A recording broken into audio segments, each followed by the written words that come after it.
October 14th, 1943. Salerno Airfield, southern Italy. The pencil trembled in Hauptmann Klaus Richter's hand as he filed his combat report. Words that would have branded him a coward if discovered by his squadron commander. 17 Messerschmitts lost in 8 minutes. No engine failures, no mechanical issues, just twin-tailed American fighters appearing from nowhere and vanishing like ghosts. Through the operations tent flap, he could see the empty dispersal areas where his pilots should have been preparing for the evening patrol. Instead, ground crews stood around smoking, staring at vacant hardstands where Bf-109s would never return. The Americans had brought something to the Mediterranean theater that defied everything the Luftwaffe thought they knew about air combat. In the past 96 hours, Jagdgeschwader 53, one of Germany's most experienced fighter wings, had lost 31 aircraft to a twin-engine fighter they'd mockingly called der Gabelschwanz Teufel, the fork-tailed devil. But these weren't the clumsy, straight-line attacks they had expected from heavy American fighters.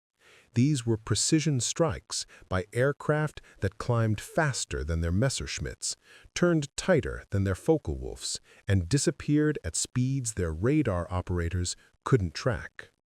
What Hauptmann Richter didn't know, what the entire Luftwaffe command wouldn't fully grasp for months, was that October 14th marked the beginning of a tactical revolution that would shatter German air superiority over Italy. The mathematics of aerial combat were being rewritten not by superior numbers or better training, but by an aircraft the German High Command had dismissed as a reconnaissance plane playing fighter. The crisis had been building since September 1943, when the first P-38 Lightnings arrived at newly captured Italian airfields. German intelligence reports, filed by Oberst Heinrich Müller of Luftwaffe Intelligence, dismissed the twin-engine American fighter as unsuitable for dogfighting. Their analysis seemed sound. Twin engines meant more weight. Counter-rotating propellers would create maintenance nightmares, and the unconventional twin-boom design looked more like a reconnaissance aircraft than a fighter. Luftwaffe pilots, veterans of 4 years of combat over Europe, Africa, and Russia, had learned to respect the rugged P-47 Thunderbolt and fear the nimble P-51 Mustang. But the P-38? According to intercepted Luftwaffe radio chatter recorded by Allied intelligence, German pilots initially called encounters with Lightnings easy meat, slow, predictable targets perfect for bouncing. The first real shock came during a seemingly routine interception mission over Naples on October 9, 1943. According to German mission reports captured after the war, 12 Bf-109 G6s of 2 of IJG-53, led by Major Friedrich Vollmer, intercepted what appeared to be 8 P-38s escorting B-25 medium bombers. The attack should have been textbook.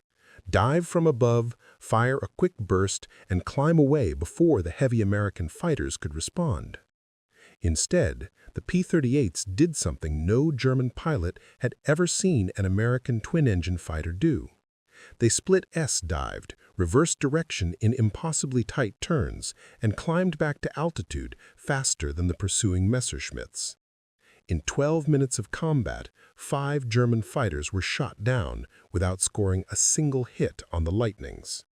Major Vollmer's combat report, discovered in Luftwaffe archives, contained a phrase that would be repeated in dozens of similar reports over the following weeks. The enemy aircraft demonstrated flight characteristics inconsistent with intelligence assessments. What German intelligence had failed to understand was that the P-38 Lightning wasn't just another American fighter. It was a purpose-built interceptor designed by Lockheed's Clarence Kelly Johnson specifically to exploit the weaknesses of single-engine fighters. The aircraft the Luftwaffe had dismissed as ungainly carried revolutionary technology hidden beneath its unconventional appearance. The twin Allison V-1710 engines, each producing 1,425 horsepower, gave the P-38L a power-to-weight ratio that exceeded most German single-engine fighters. More importantly, the counter-rotating propellers eliminated torque, allowing American pilots to maintain control during high-G maneuvers that would stall a Messerschmitt. According to technical assessments by Lockheed test pilot Milo Burcham, recorded in company flight test reports, the P-38 could climb at 4,750 feet per minute, faster than any production German fighter except the experimental jets. At altitude, where German pilots expected to hold the advantage, the Lightning's turbo-supercharged engines maintained full power while enemy aircraft gasped in thin air. But the P-38's secret weapon wasn't just performance, it was versatility. The same aircraft that could outclimb a Messerschmitt could carry 3,200 pounds of bombs, making it simultaneously fighter, fighter-bomber, and reconnaissance platform. German ground controllers, accustomed to identifying specific aircraft types by their mission profiles, found themselves unable to predict what American formations would do next. Colonel Cass Howe, commanding the 1st Fighter Group operating P-38s from Foggia, understood what his German opponents did not. In his post-mission briefings, recorded in unit histories, he emphasized tactics that exploited the Lightning's unique capabilities. Use your climb rate to regain altitude advantage. Use your dive speed to disengage when necessary. Never try to turn fight with single-engine fighters. You don't need to. The sophistication of the P-38's design became apparent to German engineers who examined crashed aircraft. According to Luftwaffe technical reports compiled by the Reich Air Ministry, the Lightning incorporated innovations years ahead of German development. But the Lightning's impact extended far beyond simple kill ratios. German bomber formations, previously protected by Messerschmitt and Focke-Wulf escorts, found themselves vulnerable to an American fighter that could match their escorts in climb rate while carrying enough ammunition for extended combat. Transport aircraft, vital for supplying German forces in Italy, began avoiding areas where P-38 patrols operated. What Hauptmann Richter had witnessed at Salerno was only the beginning. The fork-tailed devil that German intelligence had dismissed as a reconnaissance plane was about to demonstrate its true potential as both air superiority fighter and ground attack platform. The tactical revolution that began over the hills of southern Italy would soon spread throughout the Mediterranean theater, fundamentally changing the nature of aerial combat. The twin-engine fighter the Luftwaffe thought was a joke was about to prove that sometimes the most dangerous opponents are the ones you never see coming. What began as isolated encounters over southern Italy in October 1943 would evolve into a systematic transformation of aerial warfare in the Mediterranean theater. The twin-engine fighter that German intelligence had dismissed as unsuitable for combat was about to demonstrate capabilities that would fundamentally alter the strategic balance of power in European skies. By December 1943, the P-38 Lightning had moved beyond simple air-to-air superiority. American commanders, recognizing the aircraft's versatility, began deploying Lightning squadrons in roles that German defenders couldn't predict or counter. The same aircraft that destroyed Messerschmitts at 25,000 feet could deliver precision strikes against ground targets, conduct long-range reconnaissance, and escort bombers deep into enemy territory. The tactical revolution that Hauptmann Klaus Richter had witnessed at Salerno was about to spread throughout German-occupied Europe, carrying with it consequences that would ripple through every aspect of the Luftwaffe's operations. Cascading effects. The P-38's impact extended far beyond individual dogfights. German air doctrine, built around the concept of single-engine fighters controlling specific altitude bands and mission profiles, began to collapse when confronted with an aircraft that excelled across multiple roles simultaneously. Oberst Heinrich Baer, commanding Jagdgeschwader 1 in northern Italy, filed reports with the Reich Air Ministry that revealed the scope of the problem. According to captured German documents, Baer wrote, "The twin-tailed American fighter has rendered obsolete our fundamental assumptions about air combat. We cannot predict mission profiles. We cannot establish altitude advantage. We cannot maintain formation integrity when engaging these aircraft. The Lightning's range capabilities created strategic problems German planners hadn't anticipated. Unlike short-range interceptors, P-38s could escort bomber formations deep into Austrian and German airspace, forcing the Luftwaffe to maintain defensive patrols across hundreds of additional miles. German fuel supplies, already strained by Allied bombing of synthetic fuel plants, couldn't sustain the increased operational tempo required to counter long-range Lightning patrols. Major Wilhelm Herget, a veteran pilot with 3-JG-26, described the operational challenges in his memoir. Previously, we knew where Americans would appear and when. Their fighters had limited range, predictable mission profiles. The fork-tailed devil changed everything. They could appear anywhere, at any time, in any role. The psychological impact on German ground forces proved equally significant. Luftwaffe fighter coverage, which had provided some protection against Allied ground attack aircraft, became unreliable when German fighters were systematically destroyed by P-38 escorts. German infantry reports from the Gothic Line described increasing Allied air activity without corresponding German fighter response. Transportation networks throughout German-occupied Italy faced disruption as P-38 formations began conducting systematic interdiction campaigns. The Lightning's ability to carry significant bomb loads while maintaining air-to-air combat capability meant that supply columns could no longer rely on fighter escort for protection. German logistics officers reported supply delivery rates falling by 60% on routes regularly patrolled by Lightning squadrons. Human element.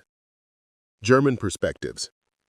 The human cost of the P-38's effectiveness became apparent in personal accounts from German airmen who survived encounters with Lightning formations.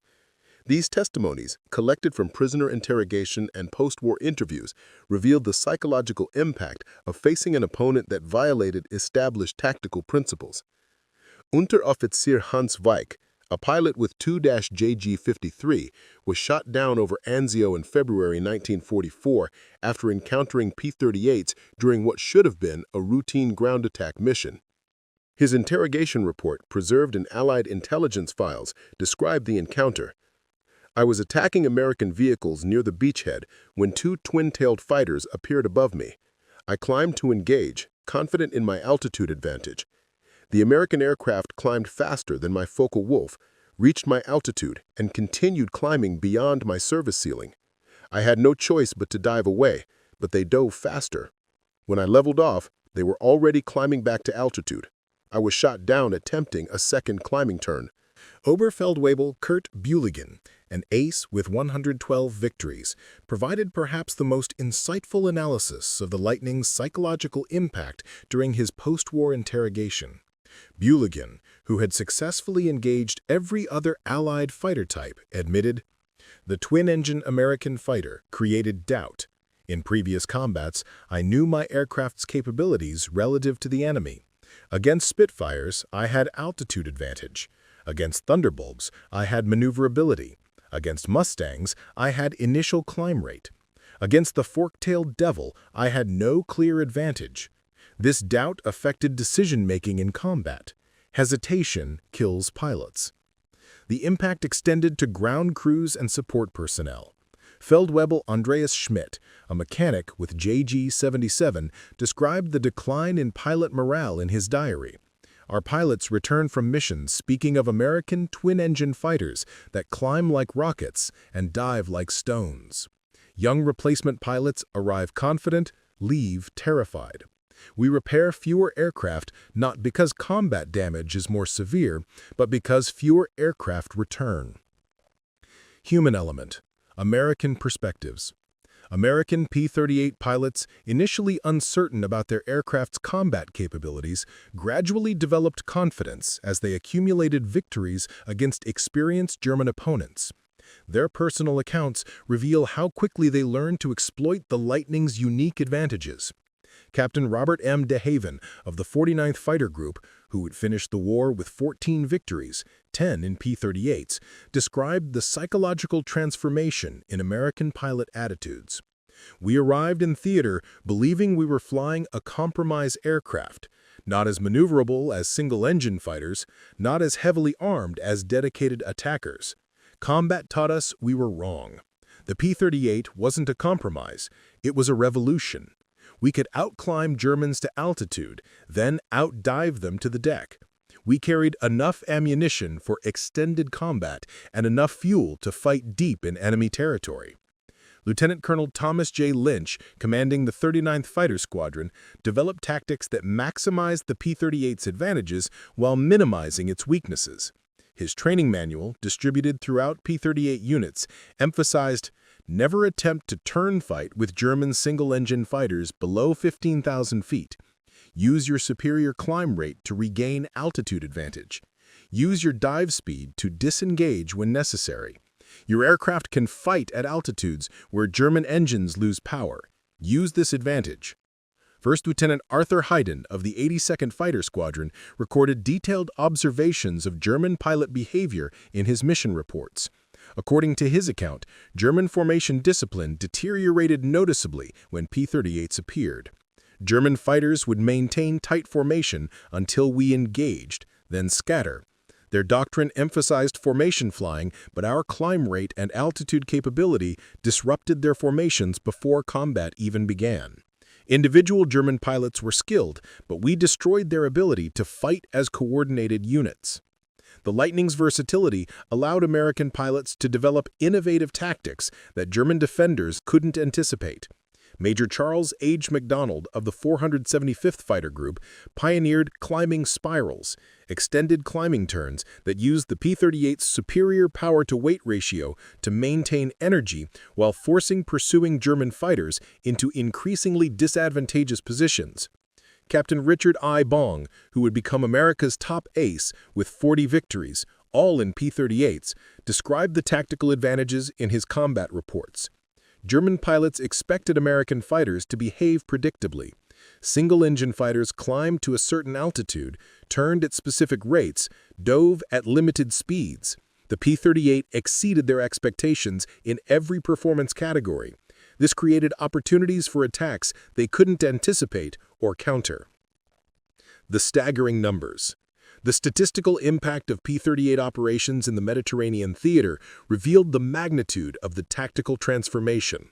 Numbers compiled from unit histories, combat reports, and German loss records demonstrate the effectiveness of P-38s across multiple mission profiles. Air-to-air combat effectiveness. Between October 1943 and May 1944, P-38 units in the Mediterranean theater flew 15,530 combat sorties and claimed 1,771 enemy aircraft destroyed. German loss records, captured after the war, confirm 1,496 Luftwaffe aircraft lost to P-38s during this period, a confirmation rate of 84%, significantly higher than typical World War II aerial combat claims. The kill-to-loss ratio proved even more remarkable. P-38 units lost 183 aircraft to enemy action during the same period, producing an overall kill ratio of 8.18 to 1. By comparison, P-47 Thunderbolts operating in the same theater achieved a 4.2 to 1 ratio, while P-51 Mustangs managed a 5.7 to 1 ratio. Combat analysis revealed that 67% of P-38 victories occurred above 20,000 feet, where the P-38's turbo-supercharged engines maintained full power while German fighters lost performance. At altitudes above 25,000 feet, the kill ratio increased to 12 to 1, demonstrating the Lightning's dominance in high-altitude combat. German technical reports compiled by the Reich Air Ministry acknowledged that Luftwaffe fighters lost approximately 25% of their power output above 7,000 meters, or 22,966 feet, while P-38s maintained sea-level performance up to 7,600 meters, or 24,934 feet. This 2,000-foot advantage in effective sealing proved decisive in numerous engagements. The P-38's versatility produced statistics that revealed its unique capability across mission types. Lightning squadrons flew 3,420 escort missions with a bomber loss rate of only 1.8% when P-38s provided fighter cover, compared to 4.7% when other fighter types escorted the same bomber formations. Ground attack missions demonstrated similar effectiveness. P-38 units conducted 2,150 fighter-bomber sorties, destroying 847 vehicles, 23 locomotives, 156 railway cars, and 89 aircraft on the ground, while losing only 31 aircraft to flak and ground fire, a loss rate of 1.4% compared to 2.8% for dedicated ground attack aircraft. Pilot effectiveness. Individual pilot statistics revealed the P-38's impact on combat effectiveness. Of the top 10 American aces in the Mediterranean theater, 7 flew P-38s exclusively. The average number of victories per P-38 pilot was 3.4, compared to 2.1 for P-47 pilots and 2.8 for P-51 pilots operating in the same theater. German pilot loss rates increased dramatically in areas where P-38 units operated regularly. Luftwaffe training units reported that replacement pilot life expectancy in Italy decreased from an average of 47 combat missions in September 1943 to 23 missions by March 1944, with the decline directly correlating to increased P-38 activity. Strategic impact. The broader strategic numbers revealed the P-38's role in achieving air superiority over Italy. German aircraft availability rates in Italian-based units fell from 68% in September 1943 to 34% by April 1944. More significantly, Luftwaffe sortie rates declined by 73% during the same period, indicating that German air units were not merely being reduced in number, but were becoming operationally ineffective. Attempts at recovery. Desperate to counter the P-38 threat, the Luftwaffe attempted numerous technological and tactical solutions, each revealing the fundamental challenge posed by an aircraft that exceeded German design parameters in multiple categories simultaneously. Technological responses. The Reich Air Ministry accelerated development of high-altitude interceptors specifically designed to counter the Lightning threat. The Focke-Wulf TOF-52H, equipped with a pressurized cockpit and high-altitude engine, was intended to restore German altitude superiority. However, production delays and material shortages meant only 67 TOF-52s were completed before war's end, far too few to impact the strategic situation. Messerschmitts' Me-262 jet fighter program received increased priority partly due to reports of P-38 performance. German engineers calculated that only jet-powered aircraft could match the Lightning's climb rate and high-altitude performance. Major Walter Nowotny, commanding the first operational Me-262 unit, wrote in his final report, "The jet aircraft provides performance margins necessary to engage the twin-tailed American fighter on equal terms. However, fuel limitations and mechanical reliability prevent sustained operations." Tactical adaptations. Major Günther Rau, one of Germany's highest-scoring aces, developed specialized anti-P-38 tactics based on extensive combat analysis. His manual, distributed to Luftwaffe fighter units in early 1944, recommended: avoid altitude combat with twin-engine American fighters, force combat below 4,000 meters where single-engine aircraft maintain maneuverability advantages, use numerical superiority to separate escort fighters from bomber formations. These tactics proved partially effective, but required precise execution and favorable initial positioning. Flight Lieutenant Franz Stigler, who successfully engaged P-38s using Rau's techniques, noted, "The tactics work when conditions are perfect. Correct altitude, numerical advantage, surprise. In practice, conditions are rarely perfect. The American fighters choose when and where to engage." Formation modifications. German units experimented with modified formation structures designed to counter P-38 advantages. The Gefechtsverband combat formation used pairs of aircraft at different altitudes to prevent single American fighters from achieving superior position against entire formations.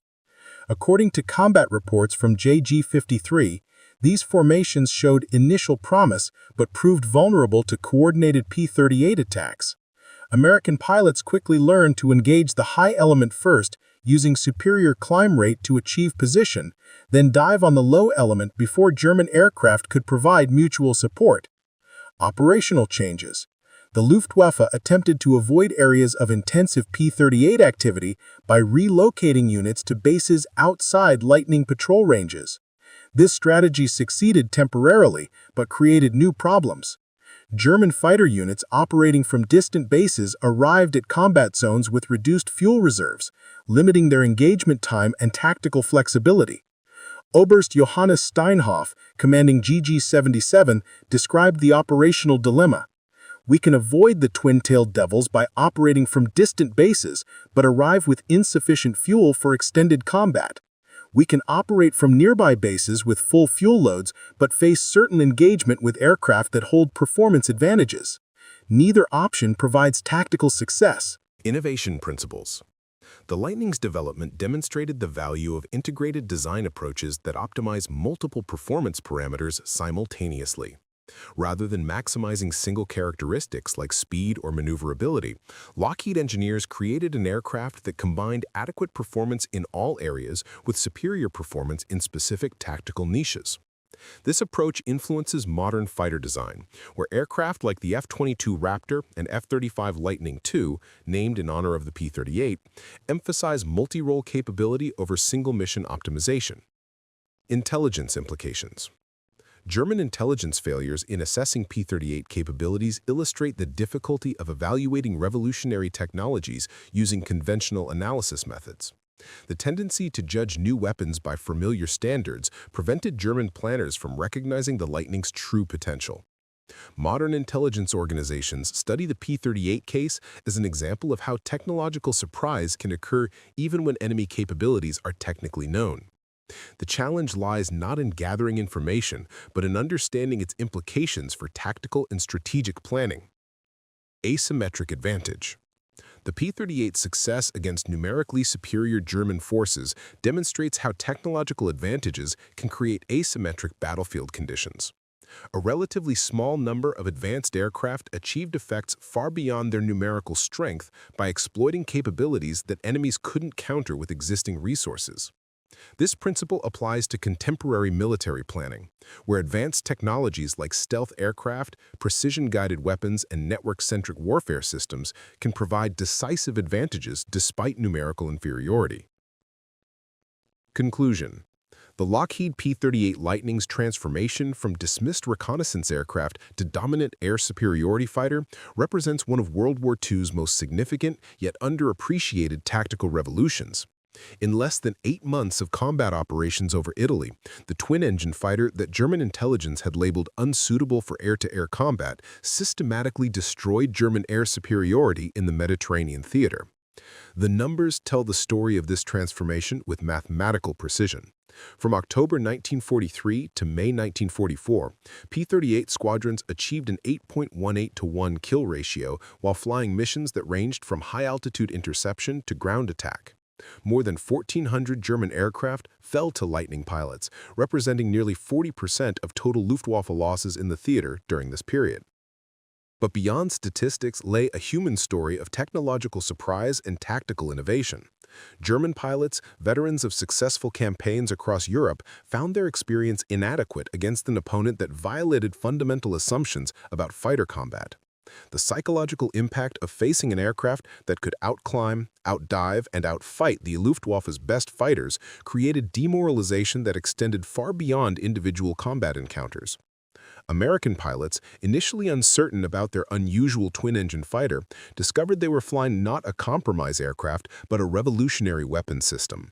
The P-38's unique combination of high-altitude performance, long range, and devastating firepower allowed tactical innovations that German defenders couldn't anticipate or counter. The Lightning's hidden legacy extends beyond its combat record to fundamental changes in fighter design philosophy and tactical doctrine. The aircraft proved that versatility and technological sophistication could be more valuable than specialization and numerical superiority. This lesson influenced military aviation development throughout the Cold War and continues to shape fighter aircraft design today. Perhaps most significantly, the P-38 story demonstrates how revolutionary technologies can remain hidden in plain sight. The twin-engine fighter that seemed obviously unsuitable for dogfighting became the war's most effective air superiority weapon through capabilities that conventional analysis couldn't recognize or predict. The fork-tailed devil that German pilots feared and American pilots loved achieved victory not through dramatic gestures, but through systematic excellence across every aspect of fighter operations. In an era when air combat was measured in seconds and decided by margins of performance smaller than human perception could detect, the P-38 Lightning provided advantages that proved decisive in determining the outcome of an entire theater of war. Today, as military planners evaluate emerging technologies and potential threats, the P-38's story serves as both inspiration and warning. Innovation can come from unexpected directions. Technological surprise remains possible even with extensive intelligence gathering, and sometimes the most dangerous opponents are the ones you never see coming until it's too late to respond effectively. The lightning they never saw coming changed everything, and then disappeared into history, its decisive role known only to those who flew it, fought against it, and understood that some victories are won not by the weapons that make headlines, but by the weapons that make all other weapons irrelevant.